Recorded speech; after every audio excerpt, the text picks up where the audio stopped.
मंत्रालय का निर्देश। स्वास्थ्य मंत्रालय ने कहा, डॉक्टरों से हिंसा गैर जमानती अपराध।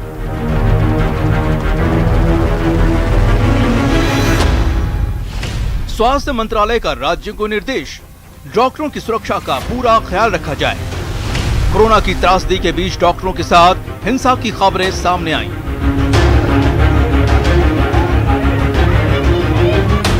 डॉक्टर्स की सुरक्षा के लिए आईएमए का प्रदर्शन। स्वास्थ्य मंत्रालय ने कहा, केंद्र सरकार अध्यादेश लेकर आई थी जो अब एक्ट बन चुका है। स्वास्थ्य मंत्रालय ने बोला, राज्य सुनिश्चित करें कि चिकित्सक भयमुक्त माहौल में इलाज कर सके। हेल्थ केयर वर्कर्स की सुरक्षा सुनिश्चित, लेकिन मरीजों के लिए क्या कानून? भगवान को सुरक्षा।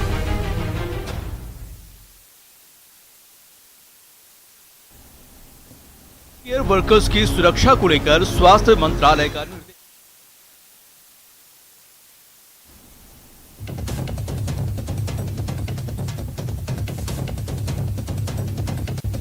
देख रहे हैं आप, आपके साथ में जेपी शर्मा। पिछले 1.5 साल के महामारी के इस दौर में हमने महसूस किया कि डॉक्टरों को धरती का भगवान यूं ही नहीं कहा जाता रहा है। डॉक्टर कोरोना के खिलाफ मानव जाति की जंग में अग्रिम पंक्ति में खड़े रहे। डॉक्टरों ने घर परिवार त्यागा और 24 घंटे काम किया और सैकड़ों डॉक्टरों ने इस लड़ाई में अपने प्राणों की भी आहुति दी। लेकिन आज भी उन्हें कई जगह मारपीट झेलनी पड़ती है। दुर्व्यवहार की शिकायतें आम हैं और वो अक्सर मरीजों के अटेंडेंट्स का निशाना बनते हैं। इसी को लेकर आज देश भर के चिकित्सकों ने विरोध प्रदर्शन किया था, जो आपने रिपोर्ट सुनी अभी। और ये बात हमें सोचने पर मजबूर करती है कि क्या आदमजात इतना एहसान फरामोश है कि वो अपने प्राणदाताओं को भी यूं निशाना बनाए। लेकिन इसके जवाब भी आते हैं और वो इस तरह के आते हैं कि 5 उंगलियां बराबर नहीं होती हैं। कुछ डॉक्टरों की करतूत ऐसी भी हैं कि उन्हें निशाना बनाया जाना स्वाभाविक सा लगता है। बहरहाल आज के विरोध प्रदर्शन पर आज अभी प्राइम डिबेट में बहस होगी इन सवालों के जरिए कि कड़े कानून बने लेकिन फिर भी हमले, इस मर्ज का इलाज क्या?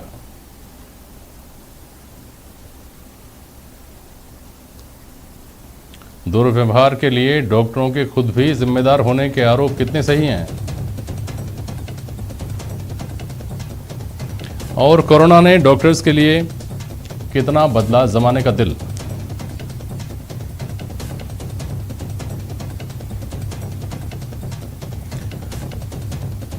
हमारे साथ प्राइम डिबेट में सुमित गोदारा साहब, भारतीय जनता पार्टी के विधायक जुड़ रहे हैं। आरसी चौधरी हैं, कांग्रेस के प्रवक्ता। आप दोनों राजनीतिक मित्र हैं और पूरी तरह से गैर राजनीतिक और अपने कौशल से मानव सेवा में जुटे हुए हैं। डॉक्टर नरोत्तम शर्मा हमारे साथ जुड़ रहे हैं। समाज सेवा से जुड़े लोग भी हमारे साथ कनेक्ट होंगे। बहुत स्वागत करता हूं फिलहाल मैं आप सभी का। सूरज सोनी जुड़ गए हमारे साथ, आप समाज सेवी हैं। नरोत्तम शर्मा जी, पहले आपके पास आ रहा हूँ। डॉक्टर साहब, अपनी हिफाजत के लिए राज्य सरकार और केंद्र सरकार आपकी हिफाजत के लिए कई कड़े कानून बनाने का दावा करती आई है, भरोसे दिलाती आई है, आश्वासन दिलाती आई है। फिर भी बार बार इस तरह से आप लोगों को प्रदर्शन करके याद दिलाना पड़ता है कि हम सुरक्षित नहीं हैं, क्यों? देखिए, ये निश्चित तौर से ये आप सही है कि पिछले 1.5 साल के अंदर आम जनमानस के अंदर डॉक्टर्स को लेकर बहुत चेंजेज आए हैं और वो अब डॉक्टर्स को बहुत हद तक अच्छा आदमी मानने लगे हैं। यही माने कि भगवान द्वारा भेजे हुए दूत मानते हुए उनका मन में बदलाव आया है। किंतु फिर भी कुछ जगह पर देखा गया है कि कुछ जगह पर ऐसी स्थिति पैदा होती है, जनरली जहाँ पर यदि कोई घटना घटती है या कोई किसी डेथ हो जाती है, पेशेंट एक्सपायर हो जाता है या अन्य कारण से उत्तेजना में पेशेंट्स या कुछ जो लोग अन्य लोग हैं वो डॉक्टर्स पर हमला या तोड़फोड़ की कार्रवाई कर देते हैं। उनको लेकर डॉक्टर्स में एक की चिंता का विषय रहता है। तो इसलिए ये एक प्रदर्शन का आईएमए द्वारा आयोजन किया गया, जिसके तहत मिनिस्ट्री ऑफ जो हेल्थ फैमिली वेलफेयर ने गाइडलाइन जारी की है सुरक्षा के लिए। हम स्वागत करते हैं उनकी पहल। बिल्कुल ठीक है, आता हूँ आपके पास वापस। सुमित गोदारा साहब, डॉक्टर्स का जो प्रदर्शन था वो देशव्यापी था। देशव्यापी प्रदर्शन के बाद आपने ये याद दिलाया कि हमने डॉक्टरों के ऊपर हमले को गैर जमानती अपराध की श्रेणी में रखा है। ऑर्डिनेंस लाए थे जो एक्ट बन गया। हालात तो सुधरे नहीं, प्रदर्शन तो करना पड़ रहा है। क्या फायदा एक्ट का, कानून का? सुमित गोदारा जी। शर्मा जी, मैं पहले थोड़ा सा बैकग्राउंड में जाना चाहूंगा। जो एपिडेमिक एक्ट 1897 का था, उसमें केंद्र सरकार ने 22 अप्रैल 2020 को ऑर्डिनेंस लेकर आई और 29 सितंबर 2020 को इसको एक्ट के रूप में इम्प्लीमेंट किया गया। इसमें ये कि कोई भी डॉक्टर्स और हेल्थ वर्कर के खिलाफ कोई भी व्यवहार में कोई उनके प्रॉपर्टी किसी तरह नुकसान उनको फिजिकली पहुंचाता है या उनके प्रॉपर्टी को, तो उसके ऊपर बिल्कुल कार्रवाई होगी और फीस पेनल्टी भी उस पर की जाएगी। और ये इसलिए जरूरी था कि जिस तरह हम देख रहे थे डॉक्टर्स पर निरंतर हमला हो रहा था, तो ये जरूरी भी रहा। और आप ये देखिए कि कोरोना काल में जिस तरह डॉक्टरों ने काम किया, इस एक्ट की जो सरकार ने कही, तो उनसे बड़ा मनोबल बढ़ा उनका। आप ये भी गौर कीजिए कि जिस तरह आप कह रहे हो, डॉक्टर साहब कह रहे हैं कि हाँ भी कोरोना काल में डॉक्टर्स का बना, उसके पीछे ये एक्ट जो केंद्र सरकार ले गई, उससे भी बहुत बड़ा डॉक्टरों को हौसला था कि हमें केंद्र सरकार एक ऐसा कानून हमारे पक्ष में लेके आई है जिससे डॉक्टर हम खुलकर काम कर सकते हैं और हमारी सुरक्षा के लिए चिंता करने की कोई आवश्यकता नहीं है। ये बहुत बड़ा मनोबल रहा और मैं प्रशंसा भी करना चाहूंगा इस कोरोना काल में। ना सिर्फ कोरोना काल में, सदैव से हम देखते आ रहे हैं कि डॉक्टर एक समाज का एक ऐसा हिस्सा है जो हमेशा ही निस्वार्थ लोगों की सेवा करते आ रहे हैं। आपका एक विषय जरूर हो सकता है, कुछ ऐसे हर प्रोफेशन में black sheeps are always there in every profession, तो कुछ इसमें भी हो सकते हैं, पर इसमें कोई दो राय नहीं कि हमने बहुत बार देखा कि डॉक्टर्स अपना प्रयास करते हैं, पर देखो वो प्रयास करते हैं पर पेशेंट्स की किसी तरह कई बार जान चली जाती है तो वो बड़ी फिजिकली वायलेंट हो जाते हैं। उनका व्यवहार भी इस तरह रहता है कि जो मर्यादाओं को तार तार कर देता है। तो इस तरह डॉक्टर्स की सुरक्षा के लिए, ताकि वो खुल के काम कर सके, बहुत बढ़िया ये कानून लेकर आई है। और आईएमए ने आज जिन राज्यों में उसको इम्प्लीमेंट नहीं किया गया है, उनने आईएमए ने ऐसे पूरे भारत में लगाया और उसमें कुछ बैकग्राउंड में कुछ राज्यों में, 2-3 राज्यों में, जैसे पश्चिम बंगाल रहा, वहां पर इस तरह घटना आसाम के साथ भी जो डॉक्टर के साथ कुछ ऐसी घटनाओं का परिदृश्य अपने रहा। बिल्कुल बिल्कुल ठीक है। आरसी चौधरी साहब, आप कुछ कहना चाह रहे हैं? मैं सवाल करूं, आरसी चौधरी।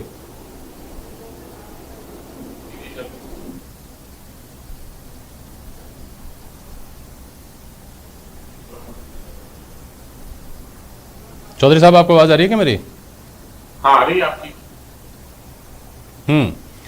मैं कह रहा हूँ चौधरी साहब जी कि देखिए, ये कहने में तो बात बड़ी अच्छी लगती है सुनने में कि कानून तो ऐसे बना दिए गए कि गैर जमानती अपराध हैं, डॉक्टरों के ऊपर हमला किया जाता है तो, लेकिन मुझे नहीं लगता कि हम में से कोई भी व्यक्ति इस तरह का एक आंकड़ा दे पाएगा कि कितने लोगों ने डॉक्टरों के ऊपर हमला किया जिसमें मामला दर्ज हुआ, जिसकी अभी तक जमानत नहीं हुई है क्या हम इस स्थिति में? आरसी चौधरी साहब। जेपी शर्मा जी, सबसे पहले तो मैं कहना चाहूंगा कि आज हम जिस बात को लेकर जिक्र कर रहे हैं, आज जो देश के 3.5 लाख के करीब जो आईएमए के जो डॉक्टर्स हैं, उन्होंने प्रदर्शन किया, जिन्होंने मांगे उठाई, बिहार, मध्य प्रदेश, आसाम के विशेषकर जो डॉक्टर्स ने उस मुद्दों को रखा और आज केंद्र की सरकार ने एक्ट की जो बात कही कि हम लेके आ रहे हैं, और भारतीय जनता पार्टी के जो नेता और विधायक ने जिस बात की चर्चा की, उनके पिताजी स्वयं एक बड़े और प्रसिद्ध डॉक्टर रहे हैं, प्रिंसिपल रहे हैं, वो उस बात को और ज्यादा बेहतर तरीके से जानते हैं। लेकिन दुर्भाग्य ये रहा कि इस वैश्विक महामारी के अंदर निश्चित रूप से जहां पे फ्रंटलाइन वर्कर हो, डॉक्टर्स हो, तमाम जहां पे भगवान के रूप में नजर आए, लेकिन दुर्भाग्य ये रहा कि सरकार की नाकामी की वजह से या तो कहीं भी दवाई की शॉर्टेज थी, कहीं भी ऑक्सीजन की शॉर्टेज थी, और उसकी कमी के कारण जो कैजुअलिटीज हुई, उनका आक्रोश और उनका भंजन डॉक्टर्स को होना पड़ा और दर्दनाक वीडियो सामने आए। आज अगर आईएमए की बात केंद्र की सरकार इतनी संवेदनशीलता से लेती है, तो मैं उस बात का भी जिक्र करना चाहता हूं जिस एलोपैथी ने असंख्य लोगों की जान बचाई, उसी एलोपैथी को लेके और एक डॉक्टर बाबा रामदेव ने जिस बात को कहा था और जो वीडियो जारी किया था, और केंद्रीय स्वास्थ्य मंत्री वहां पे गए थे। ये वीडियो आप खुद ही उनकी भाषा में देख लीजिए क्या कह रहे हैं। अगर वो चाहते हैं संवेदनशीलता डॉक्टर्स के प्रति है, तो इसमें भी उन्हें कुछ कहना चाहिए था। क्या दिखा रहे हैं आप? बोल के बता दीजिए। ये बाबा रामदेव का बोल के बता दीजिए, देखना मुश्किल है। ये बाबा वीडियो सारी दुनिया में देख रखा है। चौधरी साहब मुझे बताइए, चौधरी साहब मुझे बताइए, क्या ये बाबा रामदेव ने जो आपत्तिजनक बातें कही, उनकी वजह से डॉक्टरों के ऊपर हमले हुए, उनकी वजह से डॉक्टरों पर हमले हो रहे हैं क्या? ये दूसरा सवाल मेरा ये भी है चौधरी साहब कि क्या डॉक्टरों के ऊपर हमलों की घटना पिछले 1.5 साल में ही हुई है, पिछले 1 साल में ही हुई है? अपमान इस हद तक कर रहा है, जिस आईएमए ने इस लेवल पे प्रदर्शन किया, जिसने लोगों की ना सिर्फ डॉक्टर्स की, उन्होंने तर्क संगत, विज्ञान संगत और विवेक संगत। अरे चौधरी साहब, ये वीडियो हर आदमी के मोबाइल में है और इसके ऊपर तमाम बहस मोबाइल से हो चुके हैं। मैं आपसे ये सवाल कर रहा हूँ कि क्या डॉक्टरों के ऊपर हमले पिछले 1-1.5 साल में ही हुए हैं? ऐसा नहीं है। इसलिए ये हमारी, आपकी, भाजपा की, कांग्रेस की, राज्य सरकार की, केंद्र सरकार की, सबकी एक सम्मिलित चिंता है एक समाज के तौर पर कि ऐसा क्यों होता है कि जो व्यक्ति प्राणदाता है, जो व्यक्ति जीवनदाता है, और इस 1.5 साल में वो जीवनदाता अपने जीवन को जोखिम में डाल करके जीवनदाता बना हुआ है, तब भी उसको आना पड़ता है, काली पट्टी बांधनी पड़ती है। अब वो किसी के खिलाफ बांधे, लेकिन उसको काली पट्टी बांध करके विरोध प्रदर्शन करना पड़ता है। उसको याद दिलाना पड़ता है कि सेव द सेवियर, जो बचा रहे हैं उनको तो बचाओ। ऐसी स्थिति अगर है तो हम ये कहें कि फला राज्य में ऐसा हुआ है और या फिर 1-1.5 साल में ऐसा हुआ है या बाबा रामदेव ने ऐसा कर दिया उसकी वजह से, तो ये मारपीट की घटनाओं का बाबा रामदेव से मुझे कोई संबंध लगता नहीं है। लेकिन मैं आता हूँ आपके पास, हो सकता है आप अपनी बात सही तरीके से कह रहे हो, आप अपने तर्क के साथ कह रहे हो, तो मैं दोबारा आ जाऊँगा आपके पास। चौधरी साहब, इसी बात को आप अपना बोलिएगा अगर आप बोलना चाह रहे हैं तो। नरोत्तम शर्मा जी, सिक्के का दूसरा पहलू ये भी है, आपको आवाज़ आ रही है ना नरोत्तम जी मेरी?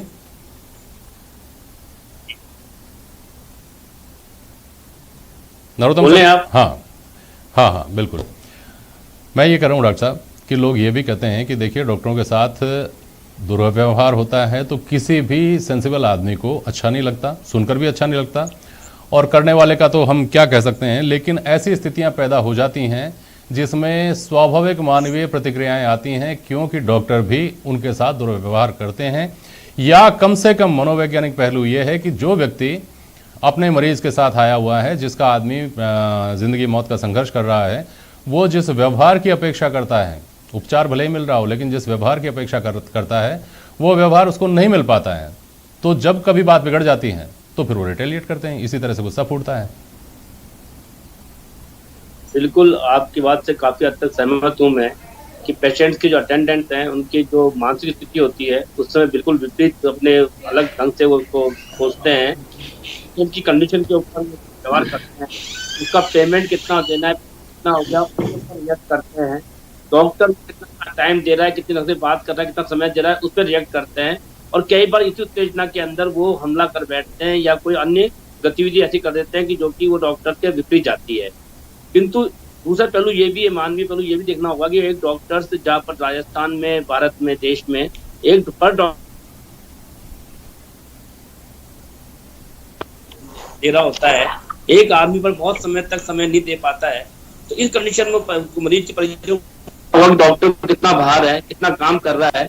हाँ, बहुत कम स्थिति में ऐसी भी होती है जहाँ पे डॉक्टर या पैरामेडिकल स्टाफ गलत हो सकता है और गलत होने के कारण उनको इनका शिकार होना पड़ता है, ये स्थिति भी हो सकती है। बिल्कुल ठीक है। सूरज सोनी आपको आवाज़ सुनाई दे रही है ना मेरी? नमस्कार जी।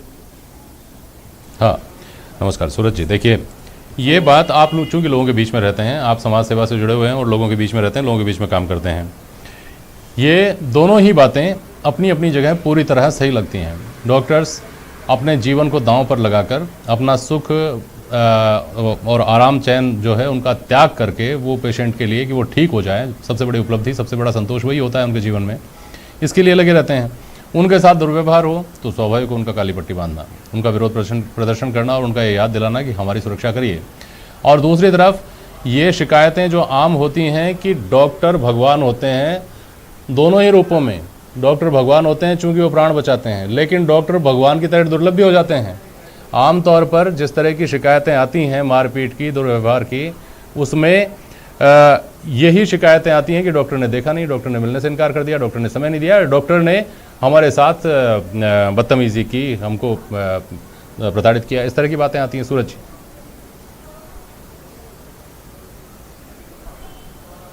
देखिए इसमें दो बातें निकल करके सामने आती है। एक तो ये कि भी चर्चा में जो आया है कि भी डॉक्टर्स के लिए मांग कर रहे हैं काली पट्टी बांध करके कि कड़े कानून बनाए जाएं और डॉक्टरों की सुरक्षा हो। ठीक बात है, डॉक्टर बड़ी मेहनत से बनता है, 8-10 साल लगते हैं डॉक्टर बनने में, और सही मायने में लोगों की जो धारणा बनी हुई है वो यही धारणा है कि धरती के ऊपर भगवान का जो है प्रतिनिधि डॉक्टर है, और जब हम संकट में होते हैं, हमारे प्राण संकट में होते हैं, तो डॉक्टर के पास ही जाना होता है और उसमें उस प्रतिनिधि का अक्स नजर आता है। लेकिन जब मैं तो ये कह रहा हूँ कि ये जो कानून कड़े करने से क्या होगा, इनका जो प्रावधान है वो कड़ा करने के बाद में आज रैप के लिए बहुत बड़ी सजा है और कानून कड़े हैं, मर्डर के लिए कानून कड़े हैं, तो क्या मर्डर नहीं हो रहे, क्या रेप नहीं हो रहे, और जो अन्य धाराएं हैं वो है। लेकिन आवश्यकता इस बात की है कि तुरंत प्रभाव से वहाँ पे ऐसी व्यवस्था करे सरकारें। मैंने देखा कि 2011 में 12-13 दिन की हड़ताल डॉक्टर्स की चली थी, उस समय सरकार से ये तय हुआ था कि इनकी सुरक्षा सुनिश्चित की जाएगी और हॉस्पिटल्स के अंदर जहाँ गवर्नमेंट हॉस्पिटल है वहाँ पे उनको सुरक्षा के लिए पुलिस उपलब्ध रहेगी ताकि ऐसी घटनाएं नहीं हो। और जो दूसरी बात निकल के आ रही है, तो समाज में मैंने बहुत बार देखा है इस कोरोना काल के अंदर, तो पूरे फील्ड में हम भी रहे और मैं शुरू से ही हॉस्पिटल्स में और डॉक्टर्स के संपर्क में रहता हूँ, क्योंकि बहुत से जो लोग आते हैं उनके लिए मदद के लिए जाना पड़ता है। तो मैंने 3 तरह के डॉक्टर जेपी जी देखे हैं, डॉक्टर्स में 3 रूप मैंने देखे हैं। एक रूप तो सही मायने में जिसको कहा जाता है कि धरती पे भगवान का प्रतिनिधि, तो ऐसे बड़े बड़े डॉक्टर्स मैंने देखे हैं। जो मरीज को अटेंड करते हैं, उससे बात करते हैं, उनका व्यवहार अच्छा होता है और दवाई से अधिक वो इस तरह से उनका जो बूस्टअप करते हैं कि वो दवाई से अधिक असर करता है और बिल्कुल हंसता हुआ आदमी आता है। और दूसरे जो डॉक्टर्स होते हैं वो अच्छे डॉक्टर्स होते हैं, दवाई उनकी अच्छी है, उनकी प्रैक्टिस अच्छी है, लेकिन उनका जो व्यवहार होता है कुछ रूट होता है, कुछ रूखा व्यवहार होता है, तो उससे कुछ असंतुष्ट लोग होते हैं। वो दवाइयां जो है वो अलग चीज है और व्यवहार अलग चीज है। और तीसरे प्रकार के वो डॉक्टर्स मैंने देखे हैं कि वो उनका जो व्यवहार इस तरह से होता है कि वो कई बार इरिटेट कर देते हैं। हालांकि उनकी जो ड्यूटी है हार्ड होती है, हम मानते हैं, और डॉक्टर्स भी समाज का हिस्सा है, लेकिन उनका जो रूखा व्यवहार है, उनका जो इस ताक में रहते हैं कि परिजनों से जो भिड़ंत हो जाती है। दूसरी ओर जो मरीज है वो भी बड़ा पीड़ा में लोग आते हैं। डॉक्टर्स के लिए तो आम बात है मरीज देखना, लेकिन उसका तो पहले जो चांस पड़ता है उसके लिए सब कुछ है। तो ऐसी झड़पें सामने आती है, ये निश्चित तौर पर रुकनी चाहिए। और सही मायने में जो सामंजस्य है डॉक्टर्स और ये जो लोगों के बीच में, आमजन के बीच में, ये धारणा बनी रहनी चाहिए। ये पट्टी बांध के विरोध करना और करना ये तो ठीक है, लेकिन कम से कम डॉक्टर्स की संस्था ऐसी होनी चाहिए ना। आज IIM में आपकी है, आज बार एसोसिएशन में कोई वकील कुछ करता है तो लोगों को ये मौका मिलता है कि वहां जाके शिकायत करे। तो मैं डॉक्टर से भी अपील करूंगा कि आपका भी एक सेंटर होना चाहिए जहां इस तरह के डॉक्टर्स भी गलती करते हैं। अभी देखो सब अंगुलियां बराबर नहीं होती है, लेकिन कुछ लोग भी जो गड़बड़ होते हैं ना रात में भी, तो उनकी शिकायत भी लोग दर्ज कर सके और उनको समाधान मिले। तो मैं समझता हूँ कि इससे समाज में सामंजस्य फैलेगा, भी रखनी चाहिए। सही बात है। और जो भगवान का जो अक्ष का जो चित्र है, एक विंडो, हाँ बिल्कुल, इसके लिए भी खुली रखनी चाहिए कि अगर किसी डॉक्टर से शिकायत है आपको, उसके व्यवहार से, अगर वो इस तरह के कोई काम कर रहा है जिससे आपको शिकायत है, कोई गैरकानूनी काम है, कोई और चीज़ है, तो आप उसकी शिकायत कर सकें। ये डॉक्टर नरोत्तम शर्मा बेहतर सुझाव है। मैं सुमित गोदारा जी आपके पास आ रहा हूँ, और RC चौधरी ने जो सवाल उठाया था, RC चौधरी शायद डिस्कनेक्ट हो गए हैं, लेकिन सवाल उन्होंने एक उठाया जिसको मैं आपके सामने रख रहा हूँ कि ऐसा तो नहीं है कि पिछले 1-1.5 साल में जो उनका आरोप था कि जो विजनरी मिसमैनेजमेंट था उसका खामियाजा ज़मीन पर, धरातल के स्तर पर, ज़मीनी स्तर पर डॉक्टरों को भुगतना पड़ा, जैसे ऑक्सीजन की कमी। RC चौधरी हमारे साथ जुड़ गए। RC चौधरी साहब, आपका सवाल रख रहा हूँ मैं सुमित गोदारा के सामने कि जो आपका विजनरी मिसमैनेजमेंट था उसका खामियाजा डॉक्टरों को भुगतना पड़ गया। ऑक्सीजन की कमी थी, खामियाजा भुगता डॉक्टरों ने, गुस्सा आया डॉक्टरों के ऊपर। रेमडेसिविर इंजेक्शन नहीं उपलब्ध हो पा रहे हैं, गुस्सा आया डॉक्टरों के ऊपर। तो क्या ऐसी स्थितियां भी रही हैं सुमित गोदारा जी, और इनसे सबक लेने की जरूरत है? शर्मा जी, पहले तो मैं कहना चाहूंगा ये महामारी थी, ये साधारण समय नहीं था, और इस महामारी में केंद्र सरकार ने ऑक्सीजन रेमडेसिविर की कहीं कमी नहीं आने दी। ठीक है, जब एकाएक मरीजों की संख्या मैनीफोल्ड हुई तो शुरू में एक और दिक्कत अवश्य आई, वो आई। और यदि आप इस तरह से संसाधनों का कहोगे तो फिर तो कोरोना महामारी इस तरह से आई कि लोग इस तरह खत्म हुए, फिर तो लोग कहां से आपे से बाहर हो जाते। पर डॉक्टरों का मैं सलाम करना चाहूंगा उनके जज्बे को। जब उनके मरीज जो बीमार, कई जिनका निधन भी हो गया इस बीमारी से, उनके परिजनों को हाथ लगाने के तैयार नहीं थे, डॉक्टर ने उस समय सेवा की। बहुत बड़ी बात है। और आपने जो प्रश्न कही रखे उनका मैं एक एक करके 2-3 विषयों में जरूर रखना चाहूंगा। आपने ये बात रखी कि कानून लेके आए, क्या कानून से आपने कहा क्या फर्क पड़ा? कानून से फर्क पड़ा। मैं उदाहरण देना चाहूंगा कि मैं खुद व्यक्तिगत ऐसे व्यक्ति कई को जानता हूं जिन्होंने कई बार आवेश में आकर डॉक्टरों से बदतमीजी कर ली, और जिस तरह से उनके पीछे पुलिस पड़ी, जिस तरह से नए कानून आए, ड्रग के मारे उनका क्या आता मैं भी जानता हूं। जो एक बार जानता है ना, वो उससे पता पड़ता है कि बिल्कुल कानून सख्त है और कानून बिल्कुल डॉक्टर की हिफाजत के लिए तैयार है। और आपके सोनी जी ने कहा कि भाई उस समय 2012-13 में हड़ताल हुई, तो आज आप जाओगे मेडिकल कॉलेज के जितने भी कैजुअलिटी ट्रॉमाज हैं, वहां पे हथियारबंद जवान खड़े रहते हैं एनी टाइम, तो उससे डॉक्टरों का हौसला बढ़ता है। और तीसरी आपने जो बात कही कि भाई इस तरह के कई लोग मरीज के रिश्तेदार, उनमें कई मरीज के रिश्तेदारों में कई तरह से असामाजिक तत्व भी जाते हैं कई बार, जो इस तरह से दुर्व्यवहार करते हैं। ये भी एक हकीकत है कि समाज में सारे एक से नहीं है, कई बड़े इस तरह से बदमाश प्रवृत्ति के लोग हैं, वो जाते हैं इस तरह की हरकतें करने से बाज नहीं आते। और दूसरा पहलू जो आपने कहा कि भाई इस तरह के डॉक्टर्स का भी व्यवहार है, बिल्कुल सही है, हर तरह के मनुष्य हैं आप सभी फील्ड में। पर एक चीज मैं कहना चाहूंगा कि डॉक्टर्स के व्यवहार के लिए भी सरकारी डॉक्टर है तो सरकारी सिस्टम हमारे पास है जहां वो पूरा तक, और प्राइवेट डॉक्टर्स के ऊपर भी वो सारे सीएमएस समय कम है, सवाल नरोत्तम शर्मा से कर लूं। नरोत्तम जी, जो एक राजा और युवराज के व्यवहार में जो फर्क होता है ना, वो फर्क होता है डॉक्टर, जो सीनियर डॉक्टर्स हैं उनके व्यवहार में और रेजिडेंट्स के व्यवहार में। आज तक हमने जितनी खबरें डॉक्टरों के साथ मारपीट की पढ़ी हैं, उसमें 90 नहीं 99% मुझे लगता है कि हमने रेजिडेंट्स के साथ मारपीट, रेजिडेंट्स के साथ मारपीट, रेजिडेंट्स के साथ मारपीट यही पढ़ी हैं। मुझे लगता है इसका मनोवैज्ञानिक पहलू ये भी है कि उम्र का भी एक तकाजा होता है। युवा जो डॉक्टर्स हैं उनमें उम्र का भी जोश होगा। कहीं ना कहीं ये बात युवा पीढ़ी को भी समझाए जाने की ज़रूरत है कि आप एक ऐसा नोवल प्रोफेशन अपने हाथ में लेकर के चल रहे हैं जिसमें केवल आपको उपचार ही नहीं करना है, आपको जो साइकोलॉजिकल सेटिस्फेक्शन आदमी को देना है वो बहुत बड़ा काम करेगा। हमने कोरोना में पढ़ा ना कि जो आदमी मन से मजबूत था वो निकल गया बाहर आईसीयू से, जो आदमी मन से ही टूटा हुआ गया था उसके बचने की संभावनाएं बहुत कम रही। तो इस पहलू को भी एड्रेस किया जाना चाहिए। डॉक्टर नरोत्तम शर्मा। जी जी, बिल्कुल सही बोल रहे हैं आप, क्योंकि आपका कहना मैं मानता हूँ कि जो जूनियर डॉक्टर्स हैं वो लगातार मरीज के कांटेक्ट में रहते हैं और सारा वार्तालाप उनके बीच में रहता है। सीनियर डॉक्टर बहुत कम समय के लिए कांटेक्ट में आते हैं, इसलिए उनसे कम वार्तालाप होता है, उनसे झगड़ा होने की संभावना कम हो जाती है। इरिटेशन जब होता है आपस में, जब लगातार कांटेक्ट में जब डॉक्टर और पेशेंट रहते हैं और किसी बात को लेके, चाहे दवाई को लेके, पैसे को लेके या मरीज की स्थिति को लेके, जब उनमें आपस में वार्तालाप में तेजी आ जाती है और उसका परिणाम होता है कि वो मारपीट उतर जाते हैं। आप मान के चलिए डॉक्टर ह्यूमैनिटी ग्राउंड पे काम करता है, डॉक्टर सभी समाज के लिए, सभी लोगों के लिए काम करता है। समाज को लोग समझना होगा डॉक्टर्स के लिए कि उसकी मनोस्थिति क्या है, उसके अकॉर्डिंग को सम्मान देना होगा डॉक्टर्स को, तभी आपको अच्छा डॉक्टर आपके साथ में घुल मिलकर आपका काम कर पाएगा। आप बार बार इरिटेट होंगे या उन पर हमला करेंगे तो उनमें हीन भावना उत्पन्न होती रहेगी और हीन भावना उत्पन्न होने के कारण फिर उनके अंदर विरोध की भावना उत्पन्न होगी। इसका परिणाम या आंदोलन इस तरह की घोषणाएं करना होता है, जिसका सरकार को आगे आके फिर एक्ट लागू करना पड़ता है। निश्चित तौर मान चलिए कि डॉक्टर्स हैं वो समाज का हिस्सा है, समाज के लिए हैं और हम हर दीन दुखी का इलाज करना चाहते हैं। कोरोना में देखा है आपने, कोरोना में डॉक्टर्स ने बढ़ चढ़ कर दिन रात एक कर दिया अपना सब लोगों के लिए। तो आप निश्चित मान चलिए हम समाज का हिस्सा है, समाज के लिए काम करना चाहते हैं। ठीक है डॉक्टर साहब, एक बात यहाँ ये भी समझने वाली है कि आमतौर पर लोगों के निशाने पर रहने वाले जो राजनेता हैं उनको लेकर के तो ये शिकायत रहती है, बुरा मत मानिएगा आप गोदारा साहब और चौधरी साहब, उनको लेकर के लोगों की शिकायत रहती है कि वोट लेने के बाद मुंह नहीं दिखाते, उनके ऊपर तो हमले नहीं होते। उन अधिकारियों को लेकर जो आम तौर पर जिनके बारे में समझा जाता है कि लोगों को अपने पैर की जूती समझते हैं, उनके ऊपर तो हमले नहीं होते। उन कर्मचारियों पे जो अच्छे सक्षम जगहों पर बैठे हुए हैं और रिश्वत लिए बिना मुस्कुराते भी नहीं हैं, उन लोगों पर तो हमले नहीं होते, लेकिन डॉक्टरों पर हमले हो जाते हैं। समरथ को निर्दोष घुसाई, डॉक्टर सहज सुलभ है, सामने है, उसके ऊपर हमले हो जाते हैं। वो जीवन दे रहा है और साथ में मार खा रहा है। इसको कुल मिलाकर हमको समझना पड़ेगा, समाज को इस नज़रिए से भी समझना पड़ेगा कि जो ज़िंदगी देता है उसको अगर कुछ वो कड़े शब्द आपसे बोल भी देता है, उसका व्यवहार ऊंचा नीचा हो भी जाता है, तो भी आपको उसके प्रति अपना श्रद्धा भाव ही रखना चाहिए। बहुत शुक्रिया आप सभी का आज प्राइम डिबेट में शामिल होने के लिए। आज के लिए बस इतना ही, नमस्कार।